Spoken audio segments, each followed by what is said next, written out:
ایک شخص آیا اور اس نے کہا کہ میں یہ جرم بھی کرتا ہوں، چوری بھی کرتا ہوں، میرے سے بدی بھی سرزد ہو جاتی ہے، میں جھوٹ بھی بولتا ہوں۔ اس نے کہا میں سب چھوڑ نہیں سکتا۔ تو میرے آقا نے فرمایا کہ تو جھوٹ چھوڑ دے، میرے سے وعدہ کر کے تو نے جھوٹ نہیں بولنا۔ اس نے کہا ٹھیک ہے، اس چیز کا میں وعدہ کر لیتا ہوں۔ اس کا یہ مطلب نہیں ہے کہ باقی چیزوں کی اجازت اللہ کے محبوب نے دے دی، یہ حضور کی تربیت کا طریقہ تھا۔ مربی کو پتہ ہے کس طرح تربیت کرنی ہے۔ ایک صاحب آئے، اس نے کہا حضور میں اسلام تو قبول کرتا ہوں لیکن نمازیں 5 نہیں پڑھ سکتا، نمازیں 2 پڑھوں گا۔ مسند امام احمد بن حنبل میں روایت ہے۔ تو آقا کریم نے فرمایا ٹھیک ہے، 2 نمازوں پر اس کو بیعت کر لیا۔ اس نے جب 2 پڑھی، اس نے کہا میں تو تہجد بھی پڑھوں گا۔ 2 نمازوں کا چسکا، 2 نمازوں کی لذت آئی تو اس نے کہا میں باقی 3 کیوں چھوڑوں۔ تو یہ طریقہ تھا۔ تو اس سے یہ عہد لیا کہ تم نے جھوٹ نہیں بولنا۔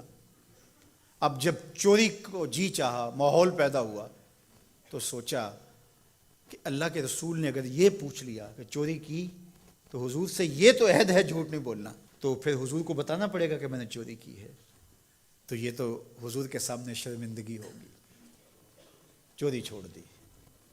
پھر کہا کہ جب بدی کو جی چاہا، طبیعت میں غلبہ ہوا گناہ کا، تو پھر سوچا کہ اگر رسول اللہ نے پوچھ لیا تو جھوٹ تو بولنا نہیں، تو پھر حضور کے سامنے شرمندگی ہوگی، کیا بتاؤں گا حضور کو۔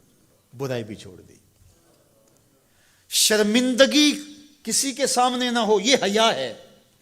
جب حیا کسی کا پیدا ہو جاتا ہے تو پھر اعمال میں اعتدال پیدا ہو جاتا ہے، اعمال میں خوبصورتی پیدا ہو جاتی ہے، اچھے اور صالح اخلاق نصیب ہو جاتے ہیں۔ اس لیے ہمارا دین ہمیں حیا کی تعلیم دیتا ہے، بڑوں کا حیا اس کی تعلیم دیتا ہے۔ حضرت عبداللہ بن عمر رضی اللہ تعالیٰ عنہ فرماتے ہیں کہ مجمع صحابہ تھا، حضور تشریف فرما تھے۔ آقا کریم نے فرمایا کوئی ایسا درخت بھی ہے جو مسلمان جیسا ہو؟ تو کہتے ہیں میرے ذہن میں کھجور آئی، میرے ذہن میں کھجور کا درخت آیا کہ وہ خزاں میں بھی نہیں مرجھاتا، پھل بھی دیتا ہے۔ لیکن میں نے دیکھا کہ حضرت ابو بکر خاموش بیٹھے ہیں، حضرت عمر خاموش بیٹھے ہیں، انہوں نے کوئی جواب نہیں دیا۔ ان کا حیا کرتے ہوئے میں نے بھی جواب نہیں دیا۔ بعد میں حضور نے فرمایا کہ کھجور کا درخت ہے۔ کہتے ہیں میرے دل میں بھی یہی تھا اور میں بولنا چاہتا تھا، لیکن ان بڑوں کا حیا کرتے ہوئے، میں چھوٹی عمر کا تھا، میں نہیں بولا۔ یہ ہمیں بڑوں کا ادب، بڑوں کی تعظیم، بڑوں کی حیا کا سبق دیا گیا ہے، درس دیا گیا ہے، یہ ہمیں سکھایا گیا، یہ ہمیں بتایا گیا، یہ ہماری زندگی کا حصہ ہے۔ حتیٰ کہ حیا تو چھوٹوں سے بھی کیا جاتا ہے۔ بہت سارے ایسے کام ہیں چھوٹے بچوں کے سامنے جائز بھی ہوں تو ہم نہیں کرتے، کہ یہ بچوں کے سامنے کہنے کی بات نہیں ہے، یہ بچوں کے سامنے کرنے کا کام نہیں ہے۔ جائز امور بھی ماں باپ کے سامنے، بڑوں کے سامنے نہیں کیے جاتے، تو یہ آداب میں سے ہے۔ کسی کے سامنے جو ہے وہ اپنے ناک کو جھاڑنا، یہ حیا کے منافی ہے۔